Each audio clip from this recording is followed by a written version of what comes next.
السلام علیکم ورحمۃ اللہ وبرکاتہ۔ آپ کا دادا آپ کے لیے ایک نئی اسٹوری لے کر حاضر ہو گیا۔ امید ہے آپ کو یہ اسٹوری پسند آئے گی۔ ایک مزار پر ہر سال عرس ہوتا تھا، اس کی تقریبات ہوتی تھیں۔ اکثر وہاں پہ قوالیاں، گھوڑوں کی ریس، کبڈی اور دکاندار بھی وہاں پہ اپنا سامان وغیرہ دکھاتے تھے اور کاروبار کرتے تھے۔ ایک مدرسے کے طالب علم نے اپنے استاد قاری صاحب سے گزارش کی کہ مجھے اس پر جانے کی اجازت دی جائے، لیکن قاری صاحب چونکہ یہ چیزیں پسند نہیں کرتے تھے۔ ان کو پتہ تھا کہ وہاں پہ مزار پہ ہر قسم کی خرافات بھی ہوتی ہیں، تو وہاں بچوں کو جانا ٹھیک نہیں ہے۔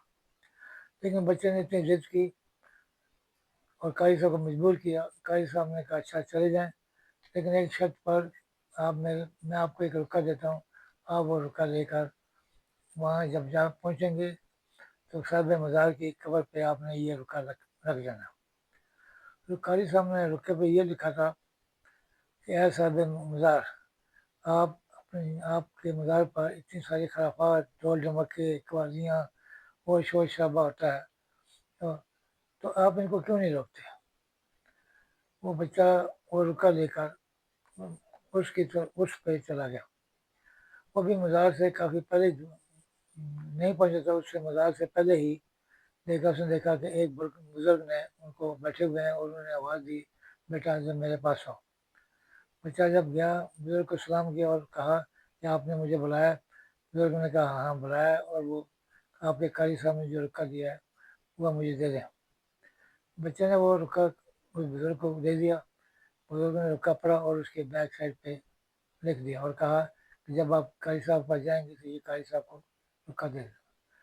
بچہ مزار پہ چلا گیا۔ اس نے جو بھی وہاں پہ دیکھا، شور شرابہ دیکھا، قوالیاں دیکھی، کبڈی وغیرہ میچ وغیرہ ہر طرح کو شور شرابے دیکھے اس نے۔ اور وہ بچہ شام کو واپس قاری صاحب کے پاس پہنچ گیا اور قاری صاحب کو بتا دیا، اور قاری صاحب کو جو اس بزرگ کا رکا دیا ہوا تھا وہ قاری صاحب کو دے دیا۔ قاری صاحب نے وہ رکا پڑھا، اس میں لکھا ہوا تھا کہ قاری صاحب آپ ایک بچے کی ضد کے آگے مجبور ہو گئے، آپ نے وہ رکا، آپ نے اس بچے کو نہیں روک سکے مزار پہ جانے کے لیے، تو میں اتنی ساری مخلوق کو کیسے روک سکتا ہوں؟ اور میں تو ان سے خود تنگ ہوں، میں خود یہاں مزار سے باہر آ کے اتنی دور آ کے بیٹھا ہوا ہوں، اور مزار میں تو میں ہوں ہی نہیں۔ وہاں پہ کیا خرافات ہو رہی ہے وہ جانے، ان کا کام جانے، میں تو خود تنگ آ کر ان سے یہاں باہر بیٹھا ہوا ہوں۔